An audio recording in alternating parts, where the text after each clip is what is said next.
Creed en sus profetas. Lunes 21 de febrero 2022. Génesis 39. José como administrador de Potifar. Llevado José a Egipto, Potifar, un hombre egipcio, funcionario del faraón y capitán de la guardia, lo compró de mano de los ismaelitas que lo habían llevado allá. Pero el Señor estuvo con José, y el hombre tuvo éxito.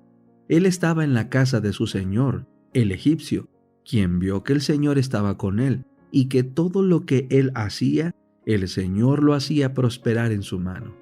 Así halló José gracia ante los ojos de Potifar y le servía. Potifar le puso a cargo de su casa y entregó en su poder todo lo que tenía. Y sucedió que desde que lo puso a cargo de su casa y de todo lo que tenía, el Señor bendijo la casa del egipcio por causa de José. Y la bendición del Señor estaba sobre todo lo que tenía, tanto en la casa como en el campo. Él dejó todo lo que tenía en mano de José, y teniéndolo a él no se preocupaba de nada, excepto del pan que comía. La mujer de Potifar calumnia a José. José era de bella presencia y de hermoso semblante. Y sucedió después de estas cosas que la mujer de su señor puso sus ojos en José y le dijo: «Acuéstate conmigo». Él rehusó y dijo a la mujer de su señor: «He aquí que mi señor, teniéndome a mí, no se preocupa de nada de cuanto hay en la casa. Ha puesto en mis manos todo cuanto tiene.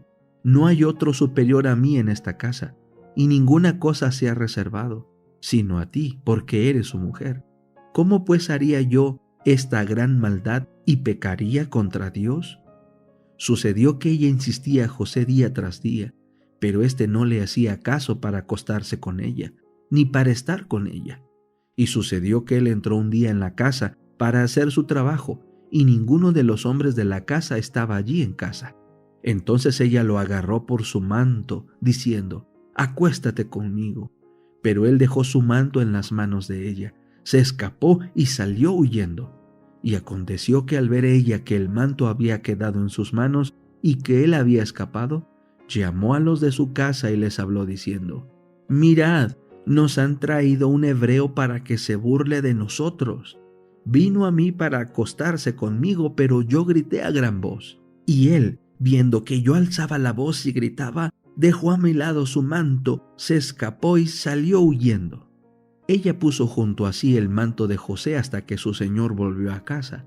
Entonces ella le repitió a él las mismas palabras diciendo: «El esclavo hebreo que nos trajiste vino a mí para burlarse de mí, pero cuando yo alcé la voz y grité, él dejó su manto a mi lado y escapó». José es metido en la cárcel.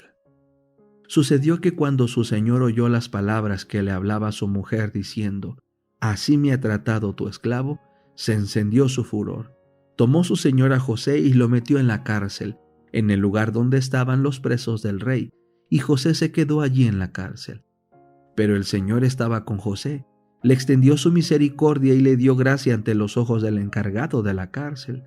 El encargado de la cárcel entregó en manos de José a todos los presos que había en la cárcel, y todo lo que hacían allí, José lo dirigía. El encargado de la cárcel no se preocupaba de nada de lo que estaba en sus manos, porque el Señor estaba con José. Lo que él hacía, el Señor lo prosperaba.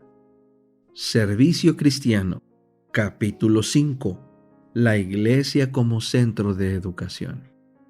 Es evidente que todos los sermones que se han predicado no han desarrollado una gran clase de obreros abnegados.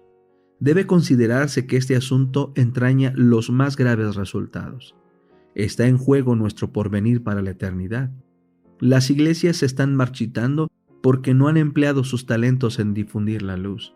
Deben darse instrucciones cuidadosas que serán como lecciones del Maestro, para que todos puedan usar prácticamente su luz. Los hermanos han oído demasiados sermones, pero ¿se les ha enseñado a trabajar para aquellos por quienes Cristo murió? ¿Se les ha propuesto y presentado algún ramo de trabajo de tal manera que cada uno haya visto la necesidad de tomar parte en la obra?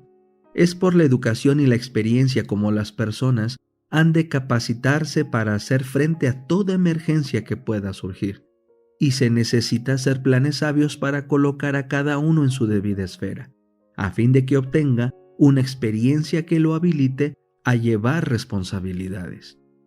El aprendizaje misionero en la iglesia. Muchos trabajarían con gusto si se les enseñara cómo empezar. Necesitan ser instruidos y alentados. Cada iglesia debe ser una escuela práctica para obreros cristianos. Sus miembros deberían aprender cómo dar estudios bíblicos, cómo dirigir y enseñar clases en la escuela sabática, cómo auxiliar al pobre y cuidar al enfermo, y cómo trabajar en pro de los inconversos. Debería haber escuelas de higiene, escuelas de cocina y clases en diversos ramos de la obra de auxilio cristiano.